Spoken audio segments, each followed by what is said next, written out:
Welcome to our channel Telugu Prabha. నేను మీ journalist Yagnamurthy. రీసెంట్‌గా సినిమా వాళ్ళకి, అలాగే జర్నలిస్టులకి మధ్య కొంత గ్యాప్ వచ్చినట్లుగా మనకు కనిపిస్తూ ఉంది. ప్రెస్ మీట్‌ల్లో కానివ్వండి, ఇంటర్వ్యూల్లో కానివ్వండి, సెలబ్రిటీలని లేదా ఆ సినిమా ఎవరైతే చేస్తున్నారో వాళ్ళని జర్నలిస్టులు అడిగేటువంటి ప్రశ్నలు కాస్త ఇబ్బంది పెడుతూ ఉన్నాయి. ఈ సందర్భంగా మోరల్ గురించి, మోరల్ వాల్యూస్ గురించి మాట్లాడుకోవటం ఎక్కువైంది. జర్నలిస్టులు ఇలాంటి ప్రశ్నలు అడగవచ్చా? లేదా? అనేటువంటి ఒక చర్చ సోషల్ మీడియాలో గూడా జరుగుతూ ఉంది.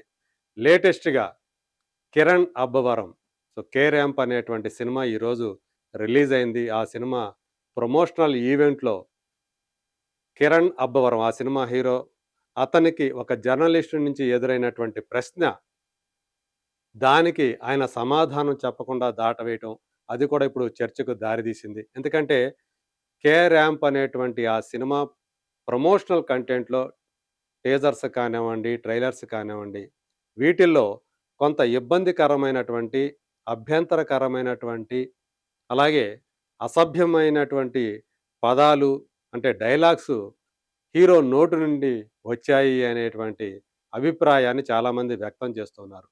సో, దీన్ని ఒక జర్నలిస్టు ప్రశ్నించాడు. ఇలాంటి డైలాగ్స్ మీరు మీ ఇంట్లో మీ అమ్మగారితోటో, లేకపోతే మీ చెల్లెలతోటో ఇలాంటి మాటలు మీరు మాట్లాడతారా? అని జెప్పేసి అతను అడగటము, దానికి కిరణ్ అబ్బవరం కూడా కొంత సమాధానం చెప్పే ప్రయత్నం జేశాడు. ఇది వాళ్ళతో అనేది కాదండి, తన స్నేహితులతో అంటాడు.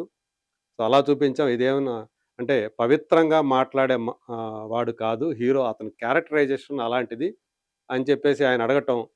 మరి అయినప్పటికీ కూడా మీరు ఇలాంటివి మీ నోటి నుండి రావడం, ఇలాంటివి చేయడం కరెక్టేనా? నైతికంగా కరెక్ట్ అనుకుంటున్నారా? అని జెప్పేసి జర్నలిస్ట్ అడగటం.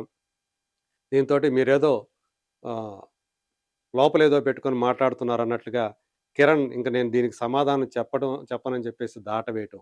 ఇదంతా జరిగింది. దీని మీద కిరణ్ అబ్బవరంతోటి నెక్స్ట్ ఒక సినిమాని ప్రొడ్యూస్ చేస్తున్నటువంటి Srinivasa Kumar alias SKN. SKN అందరికి తెలుసు. 'బేబీ' అనేటువంటి సూపర్ డూపర్ హిట్ నిర్మాతగా తను పబ్లిక్‌కి తెలిసిన వ్యక్తి. ప్రేక్షకులందరికీ తెలిసిన వ్యక్తి.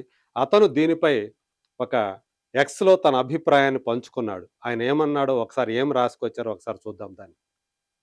సేమ్ ఇదే ఇక్కడ ఒక న్యూస్ మనకు కనపడుతుంది. ఎథిక్స్ లేవా? జర్నలిస్ట్ అడిగాడు. మీ ఫ్యామిలీతో కలిసి ఈ డైలాగ్ చూస్తారా? అని చెప్పేసి అడిగిందని ఇదంతా ఇప్పుడు మనం చెప్పుకున్నాం. దీనికి తను ఎస్‌కేఎన్ పెట్టినటువంటి పోస్ట్ ఆయనేం పెట్టాడు?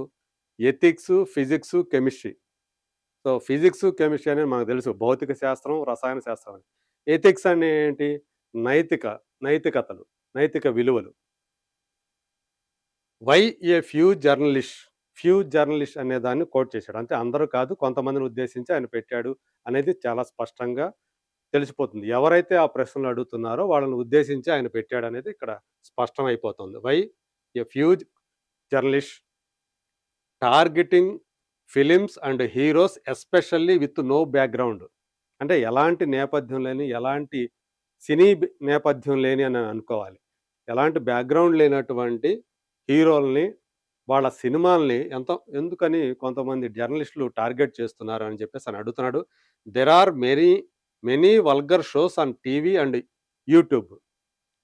టీవీల్లో, యూట్యూబుల్లో చాలా వల్గర్ షోస్ వస్తున్నాయి అని చెప్పేసి ఆయన రాసుకొచ్చాడు. అది మనకు తెలుసు. ఈ మధ్య కాలంలో కొన్ని షోస్ ఏ విధంగా పెద్ద పెద్ద శాటిలైట్ ఛానల్స్‌లో, ఎంటర్‌టైన్‌మెంట్ ఛానల్స్‌లో అలాంటి వల్గారిటీ ఉన్నటువంటి షోస్ వస్తా ఉన్నాయి. వాటిని పిల్లలతో కలిసి ఇంట్లో చూసేవాళ్ళు ఇబ్బంది పడుతున్నారు అనేటువంటి చర్చ కూడా కొన్ని సంవత్సరాలుగా నడుస్తూ ఉంది. ప్రధానంగా ఒక కామెడీ షో ఏదైతే ఉందో దాని మీద ఎంత చర్చ జరిగిందో ఎప్పటికప్పుడు దాని మీద అందులో వాడుతున్నటువంటి సంభాషణలు గానివ్వండి, చేస్తున్నటువంటి స్కిట్స్ గానివ్వండి, చాలా అభ్యంతరకరంగా, అసభ్యకరంగా ఉంటున్నాయనేటువంటి వాదన, చర్చ నడుస్తూ ఉన్నాయి. These so called intellectual reporters never question them. అలాంటి వాటిని ఈ సో కాల్డ్ మేధావి రిపోర్టర్స్ ప్రశ్నించరు అని జెప్పేసి ఆయన ఒక ఆరోపణ చేసేసాడు. సో, అంటే ఆయన మొత్తం చూసి చెప్పాడా? ఈళ్ళెవరు కూడా ఆటిని ప్రశ్నించలేదు అనే విషయం ఆయనకి పూర్తిగా తెలుసా? లేదా? మనకైతే తెలీదు గానీ, బట్ ఈ ఫ్యూ జర్నలిస్టులు గతంలో అలాంటి వల్గర్ షోస్‌ని ప్రశ్నించారా? లేదా? అనే విషయం వాళ్ళే చెప్పాలి. They just wanna teach morals for a censored content. Already అది సెన్సార్ కంటెంట్. సెన్సార్ కంటెంట్‌కి మళ్ళీ ఈళ్ళు మోరల్స్ చెప్పేటువంటి పనెందుకు జేస్తున్నారు అని జెప్పేసి, మనం ఎందుకు బోధించబోతున్నారు? సెన్సార్ అయిపోయిందే గదా! అని. సెన్సార్ అవుతది. సో, వాళ్ళు దానికి ఏం సర్టిఫికేట్ ఇవ్వాలో ఆ సర్టిఫికేట్ ఇస్తారు. మనకు దెలుసు యూ బై ఏ అనే 3 సర్టిఫికేట్లున్నాయి. ఎందుకని వాళ్ళు అన్నిటికి యూ సర్టిఫికేట్ ఇవ్వట్లేదు? అంటే యూ అంటే క్లీన్. అందరూ కూడా చూడొచ్చు. దానికి ఏజ్ ఫ్యాక్టర్ ఏమీ లేదు ప్రేక్షకులకి. యూ బై ఏ వచ్చేటప్పటికి ఖచ్చితంగా మళ్ళీ కొంత ఏజ్ ఫ్యాక్టర్ ఉంటది. కుటుంబంతో కలిసి చూడాలి అని జెప్పేసి 12 సంవత్సరాల పైబడినటువంటి పిల్లలు చూడాలి. అది కూడా కుటుంబంతో ఒంటరిగా చూడకూడదు. కుటుంబం చూడాలనేది ఒకటే ఉంటుంది. అలాగే ఏ సర్టిఫికేట్ అడల్ట్స్ ఓన్లీ. ఏ అంటేనే అడల్ట్స్ ఓన్లీ. అది 18 సంవత్సరాల పైబడిన వాళ్ళకి మాత్రమే ప్రత్యేకించినటువంటి సినిమాలు అని చెప్పి సెన్సార్ గిరిగీసి మరీ ఇస్తుంది. సో, కాబట్టి ఇక్కడ గూడా మనం చెప్పాలి. ఎందుకని ఇస్తుంది? వాటిని ఎవరు చూడాలి? ఎవరు చూడొచ్చు? ఇప్పుడు ఈ కంటెంట్ అని ఏదైతే ఉందో, ఈ ప్రమోషనల్ కంటెంట్‌ని అన్ని వయసుల వాళ్ళకి ఎళ్ళిపోతూ ఉంది. సో, ఇక్కడ కూడా నైతికత, అనైతికత అనేటువంటి ఎథిక్సు, మోరల్సు అని చెప్పి ఏవైతే అనుకుంటున్నామో, అవన్నీ కూడా ఇక్కడ అప్లై అవుతాయవి. సో, ఆ సెన్సార్ అయిపోయింది గాబట్టి దాన్ని ప్రశ్నించకూడదు అనేటువంటి రూల్ ఎక్కడా లేదు.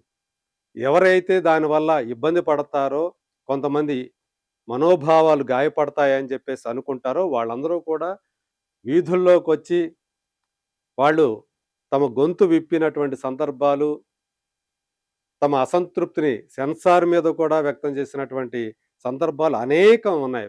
వందల కొద్దీ ఉన్నాయి. సో, ఆయన మళ్ళీ ఏం జెప్తున్నాడంటే, this should be stopped and raise concerns. ఇది ఆగాలి. దీన్ని ఆపాలి అని జెప్పేసి ఆయన చెప్తున్నాడు. ఎవరైతే అడుగుతున్నారో, సో, వీళ్ళు దాన్ని మానుకోవాలన్నట్టుగా ఆయన చెప్తున్నాడు. Bro chill this is interview not interrogation. I stand with Kiran Abbavaram అని చెప్పి తను ఎవరి వైపు ఉన్నారో ఆయన చాలా స్పష్టంగా చెప్పేశాడు. ఎస్‌కేఎన్ ఒకప్పుడు తను సినిమాల్లోకి నిర్మాతగా రాకముందు, ఇండస్ట్రీలోకి ఎంటర్ కాకముందు తను కూడా ఒక జర్నలిస్టే. అందులో శాటిలైట్ ఛానల్స్‌లో పనిచేసినటువంటి వ్యక్తే. తనకి ఈ జర్నలిస్టు విలువలు వాటి గురించి తెలియకుండా ఉండదు. సో, అయినప్పటికీ కూడా ఆయన జర్నలిస్టుల వైపు కాకుండా కిరణ్ అబ్బవరం వైపు నించున్నాను అని చెప్పి చాలా స్పష్టంగా చెప్తూ ఉన్నాడు. ఇది ఇంటరాగేషన్ కాదు అని చెప్పేసి. సో, ఏదైతే జర్నలిస్టులు ఈ మధ్య కాలంలో ఏవి అడగొచ్చు, ఏవి అడగకూడదు అనేటువంటి దీని మీద నడుస్తూ ఉన్నప్పుడు ఆల్రెడీ మనం చూసాం. అంటే కొన్నిటికి పరిధి మీరి ప్రశ్నలు అడుగుతున్నారు అనేది ఒకవైపు నడుస్తూ ఉంటే, ఇంకోవైపు మనకేదైతే అభ్యంతరకరంగా, అశ్లీలంగా, అసభ్యకరంగా కనిపించిందో వాటి మీద కూడా ఏమి అడగకూడదు అన్నట్లుగా ఈయన మాట్లాడారు అనేటువంటి విమర్శలు కూడా వస్తున్నాయి ఎస్‌కేఎన్. కానీ ఇది ఖచ్చితంగా ఒక పెద్ద చర్చకి దారితీసే అవకాశం కనిపిస్తుంది. రాబోయే రోజుల్లో ఈ ప్రెస్ మీట్లు లేదా ఇంటర్వ్యూలు వీటిపై కొన్ని నిబంధనలు అలాగే అసలు మొత్తానికే చిత్ర పరిశ్రమకి అంటే ఎవరైతే సినిమాలు తీస్తున్నారో నిర్మాతలు కానివ్వండి, దర్శకులు కానివ్వండి, సెలబ్రిటీలు కానివ్వండి వాళ్ళకి అలాగే ఫిల్మ్ జర్నలిస్టులకి మధ్య ఆ గ్యాప్ మరింత పెరిగే అవకాశాలు కనిపిస్తూ ఉన్నాయని చెప్పేసి కొంతమంది విశ్లేషకులైతే వాళ్ళు భావిస్తూ ఉన్నారు. ఆందోళన కూడా వ్యక్తం చేస్తున్నారు. ఇలా ఉంటే రాబోయే రోజుల్లో ఎలా ఉండబోతోంది? అంటే మిగతా దేశం మొత్తం చూసుకుంటే అన్ని భాషా చిత్రసీమలకు సంబంధించినటువంటి జర్నలిజం ఏదైతే ఉందో వాటితో పోల్చుకుంటే తెలుగు జర్నలిజం అనేది ఇప్పటివరకు కూడా చాలా ఉదారంగా వ్యవహరిస్తూ వస్తుంది. చాలా ఫ్రెండ్లీగా చిత్రసీమకి ఒక స్నేహభావంతోటి సుహృద్భావ వాతావరణంలో మెలుగుతూ వస్తూ ఉంది. సో, ఇప్పుడు కానీ దీనివల్ల ఆ వాతావరణం చెడిపోయి 2 కూడా ఒక రకమైనటువంటి అంటే భేదాభిప్రాయాలు పెరిగిపోతూ ఉన్నాయి. కాబట్టి ఇవి మరింత పెరిగితే రాబోయే రోజుల్లో తెలుగు ఫిల్మ్ జర్నలిజం గూడా మిగతా భాషల జర్నలిజం లాగా మారిపోయే అవకాశం ఉంది. దూరం పెట్టే అవకాశం ఉంది Telugu film journalism, cinema industry అనేటువంటి అభిప్రాయాలు గూడా వ్యక్తమవుతూ ఉన్నాయి. కానీ జర్నలిస్టు అనేది ఖచ్చితంగా మోరల్, మోరల్ పోలీస్‌గా వ్యవహరించవచ్చా అని చాలామంది క్వెషన్ చేస్తున్నారు. కానీ జర్నలిజం తెలిసిన వాళ్ళైతే ఒకటే మాట చెప్తారు. ప్రజాస్వామ్యానికి నాలుగో స్తంభంగా జర్నలిజాన్ని చెప్తూ ఉంటారు. అనేక కుంభకోణాలను వెలికితీసింది జర్నలిస్టులే దేశంలో కానివ్వండి, అంతర్జాతీయంగా కానీ. సో, వాళ్ళు మోరల్ పోలీస్‌గా వ్యవహరించబట్టే దేశంలో కానీ, లేదా విదేశాల్లో గాని జరుగుతున్నటువంటి అనేక అవకతవకలు, అవినీతి పనులు, అలాగే దౌర్జన్యాలు, అణచివేతలు, అలాగే ఆర్థిక పరమైనటువంటి నేరాలు ఇవన్నీ తీసుకొచ్చింది జర్నలిస్టులే. సో, ఖచ్చితంగా వాళ్ళు మోరల్ పోలీస్‌గా వ్యవహరించవచ్చు. కాకపోతే ఊరికే ఎలాంటి ఆధారాలు లేకుండా ఊరికే ఆరోపణలు చేయకూడదు. ఫ్యాక్ట్ చెక్ చేసుకొని వాటిని చెప్పాలి. నిజాలు చెప్పాలి. ముందు నిజం, ఆ తర్వాతే తమ అభిప్రాయాన్ని వ్యక్తం చేయాలి అని సీనియర్ జర్నలిస్టులు, జర్నలిస్టు పాఠాలు చెప్పేటువంటి విషయం. వీటన్నిటిని గూడా గుర్తుపెట్టుకుంటే అందరూ కూడా ఒక కాస్త సమయమున గనక పాటిస్తే ఖచ్చితంగా మళ్ళీ ఆ సుహృద్భావ వాతావరణమే చిత్ర పరిశ్రమకి, సినీ జర్నలిజానికి ఉంటుంది అని చెప్పేసి నిపుణులు అభిప్రాయపడుతున్నారు. మరి చూద్దాం ఈ వ్యవహారం ఎక్కడిదాకా వెళుతుంది. ఎందుకంటే రీసెంట్‌గా ఇలాంటి ఘటనలనేవి ఎక్కువగా జరుగుతూ వస్తున్నాయి. ఫిల్మ్ జర్నలిస్టులని టార్గెట్ చేస్తూ చాలామంది సెలబ్రిటీలు కానివ్వండి, ఇప్పుడు 'ఎస్‌కేఎన్' లాంటి నిర్మాతలు కానివ్వండి, వాళ్ళ అసంతృప్తిని వ్యక్తం చేస్తూ ఉన్నటువంటి పరిస్థితి కనిపిస్తూ ఉంది. మరి చూద్దాం ఈ పరిస్థితి మెరుగయ్యి మళ్ళీ ఎప్పట్లాగా అటు చిత్రసీమ, ఇటు ఫిల్మ్ జర్నలిజం కలిసిమెలిసి సాగుతాయా లేదా? Let us wait and see.